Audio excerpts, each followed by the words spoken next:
Bismillahirrahmanirrahim. Assalamualaikum warahmatullahi wabarakatuh.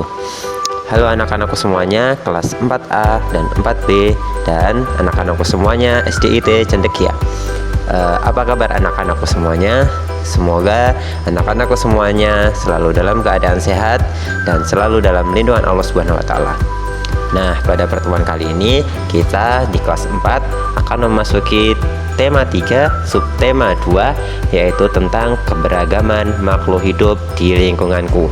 Nah, sebelum kita memulai pembelajaran kali ini, alangkah lebih baiknya anak-anakku semuanya kita membaca basmalah bersama-sama. Kita hitung sampai 3. 1, 2, 3. Bismillahirrahmanirrahim. Yuk kita mulai belajar bersama-sama. Nah, pada pertemuan kali ini kita akan membahas tentang pemanfaatan hewan sebagai sumber daya alam. Nah, hewan itu memiliki banyak sekali manfaat dalam kehidupan manusia. Nah, hewan yang dimanfaatkan itu ada berbagai macam. Nah, hewan dapat dimanfaatkan sebagai bahan makanan, sebagai bahan obat-obatan, dan juga sebagai dimanfaatkan tenaganya oleh manusia. Nah, berikut contoh pemanfaatan hewan bagi kehidupan manusia. Nah, contoh yang pertama yaitu ayam. Ayam dimanfaatkan telurnya, kemudian diambil dagingnya dan juga bulunya. Bulunya yaitu untuk membuat kemoceng dan lain-lain. Kemudian contoh yang kedua yaitu sapi dan kerbau. Nah, sapi dan kerbau ini kita manfaatkan untuk diambil dagingnya dan juga tenaganya. Nah, tenaganya ini kita manfaatkan untuk membajak sawah. Kemudian, nah, kalau misalnya ikan koi, kemudian ada kucing, kemudian ada kelinci. Nah, kira-kira ketiga hewan ini kita manfaatkan sebagai apa ya? Nah, ikan koi, kucing, dan juga kelinci, dan juga binatang-binatang yang lain kita dimanfaatkan sebagai hewan peliharaan kita. Hewan juga berperan dalam menjaga keseimbangan alam. Nah, jika misalnya kita di sawah, ular memakan tikus, sehingga kalau misalnya ular memakan tikus, jumlah tikusnya yang ada di sawah itu tidak berlebihan. Nah, oleh karena itu tanaman padi tidak akan habis dimakan oleh tikus, sehingga para petani dapat memanen padinya dengan utuh. Kemudian ular itu di sawah ada fungsinya. Nah, fungsinya ular yang ada di sawah ini berfungsi untuk menjaga keseimbangan alam, yaitu keseimbangan jumlah tikus dan tanaman padi. Kemudian akibat jika keseimbangan alam itu tidak terjaga. Kalau misalnya akibat keseimbangan alamnya tidak terjaga, akibatnya seperti apa? Nah, kita kasih contoh berikut. Nah, contohnya ular sawah musnah atau ular sawahnya itu hilang dari sawah.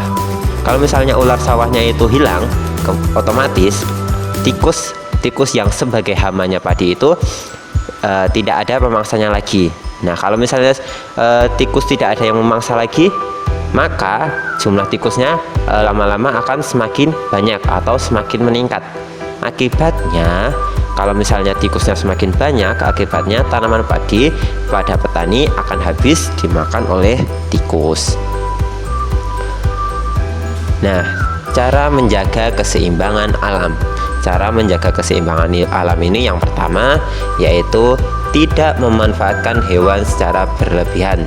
Contoh hewan ini. Nah, kenapa kok kita tidak boleh memanfaatkan hewan secara berlebihan? Hal ini akan mengakibatkan hewan tersebut menjadi langka atau punah. Kemudian yang kedua, cara menjaga keseimbangan alamnya yaitu menjaga habitat atau tempat hidup hewan tersebut. Kemudian yang terakhir, tidak membeli barang yang berasal dari bagian tubuh hewan langka. Nah, barang-barang ini seperti contohnya kulit dari harimau dan lain-lain sebagainya. Nah, sekarang kita akan memasuki bagian-bagian tubuh hewan dan beserta fungsinya. Nah, hewan ini memiliki beberapa bagian tubuh, dan setiap bagian tubuh ini mempunyai atau memiliki fungsinya masing-masing. Nah, kita akan mempelajari bagian-bagian hewan ini satu persatu. Hewan yang pertama yang kita akan bahas yaitu ikan. Bagian-bagian dari ikan itu ada beberapa. Nah, ada ekor, mata, hidung, perut, sirip, dan juga mulut. Ekor yang paling belakang itu digunakan atau berfungsi untuk menggerakkan dan mengubah arah geraknya dalam berenang. Kemudian mata itu digunakan untuk melihat. Lubang hidungnya digunakan untuk mencium aroma atau bau. Kemudian perut itu untuk mengolah makanan. Kemudian untuk siripnya yaitu untuk bergerak di dalam air. Dan untuk mulutnya sendiri digunakan atau berfungsi untuk makan. Nah, untuk yang kedua yaitu kita akan membahas bagian-bagian kucing. Nah, kucing sendiri memiliki beberapa bagian dan fungsinya. Nah, kita akan bahas satu persatu. Untuk telinganya, telinga kucing ini berguna untuk, pasti anak-anak sudah tahu, untuk mendengar.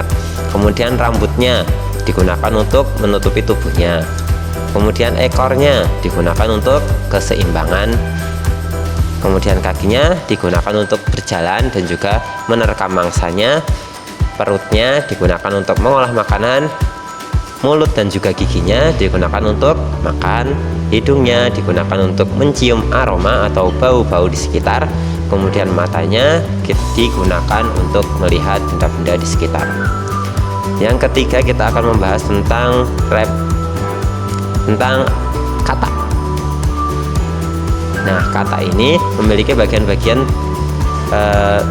tubuhnya. Ada mata, nostril, timpani itu adalah pendengaran, jari, kaki depan, selaput, ada kepalanya, ada punggungnya, perutnya juga, dan juga kaki belakang dan juga kaki berselaput. Bagian hewan yang kita akan bahas berikutnya yaitu bagian-bagian tubuh burung. Nah, bagian-bagian burung itu terdapat ada mata, lubang hidung, sayap, paruh, kaki, dan juga ekor. Nah, kita akan bahas satu persatu. Lubang telinganya digunakan untuk mendengar. Matanya digunakan untuk melihat. Lubang hidungnya digunakan untuk mencium aroma atau baunya. Kemudian sayapnya digunakan untuk terbang. Paruhnya digunakan untuk makan. Ekor digunakan untuk keseimbangan, dan juga kakinya digunakan untuk berjalan dan juga bertengger di dahan pohon. Nah, kita akan lanjut ke SBDP. Setelah IPA kita langsung lanjut ke SBDP. Langkah-langkah membuat mosaik. Nah, langkah-langkah membuat mosaik itu mungkin anak-anak sudah tahu cara membuatnya di kelas 3 atau enggak kelas berapa gitu. Anak-anak sudah paham. Nah, kita akan bahas lagi tentang cara membuat mosaik. Langkah-langkah yang sebelum anak-anak memulai langkah-langkah membuat mosaik. Mosaik itu apa sih? Nah, mosaik itu karya seni yang dibuat menggunakan potongan bahan berukuran kecil atau sejenisnya yang digunakan untuk ditempelkan pada sebuah bidang. Nah, contohnya seperti ini mosaiknya. Nah, yuk sekarang kita ikuti langkah-langkah cara membuat karya mosaik. Langkah yang pertama yaitu anak-anak silahkan siapkan kertas kosong, siapkan pensil, dan juga siapkan lem kertas. Langkah yang kedua, siapkan kemudian buatlah pola gambar pada kertas kosong tadi. Polanya boleh bergambarnya bebas, seperti ini boleh, atau seperti gambar bunga juga boleh. Kemudian langkah yang ketiga yaitu sobek dan guntinglah kertas origami menjadi potongan kecil.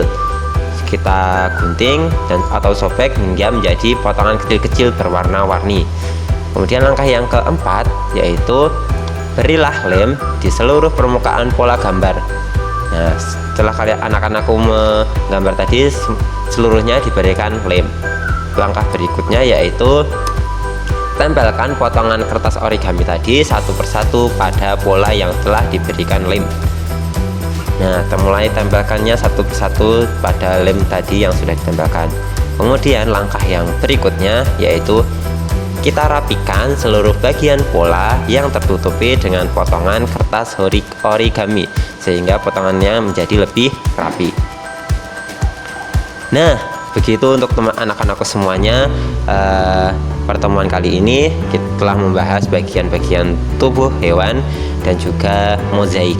Nah, sebelum kita akhiri, marilah kita membaca hamdalah bersama-sama. Alhamdulillahirabbil alamin. Mohon maaf apabila ada salah kata. Cukup sekian dari Pak Ihsan. Sampai bertemu di video berikutnya. Wassalamualaikum warahmatullahi wabarakatuh.